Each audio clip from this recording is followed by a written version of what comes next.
ભારતના વડાપ્રધાન નરેન્દ્ર મોદીએ યુક્રેનના રાષ્ટ્રપતિ વોલોડિમીર ઝેલેન્સ્કી સાથે ફોન પર વાતચીત કરી છે।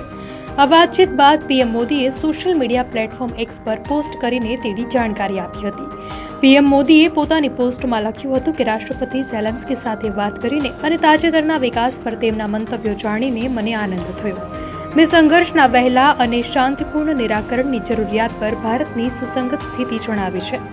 ભારત આ મામલે દરેક સંભવ યોગદાન આપવા તેમજ યુક્રેન સાથેના ત્રિપક્ષીય સંબંધોને વધુ મજબૂત કરવા માટે પ્રતિબદ્ધ છે। આ સાથે જ રાષ્ટ્રપતિ ઝેલેન્સ્કીએ પણ એક્સ પર પોસ્ટ કરીને કહ્યું કે ભારતના વડાપ્રધાન નરેન્દ્ર મોદી સાથે મારી લાંબી વાતચીત થઈ। અમે મહત્વપૂર્ણ મુદ્દાઓ, દ્વિપક્ષીય સહયોગ અને રાતરારી પરિસ્થિતિ પર વિગતવાર ચર્ચા કરી। આ વાતચીત એવા સમયે થઈ છે જ્યારે રશિયા અને યુક્રેન વચ્ચેનો સંઘર્ષ હજુ પણ ચાલી રહ્યો છે અને આંતરરાષ્ટ્રીય સ્તરે શાંતિ સ્થાપિત કરવાના પ્રયાસો થઈ રહ્યા છે।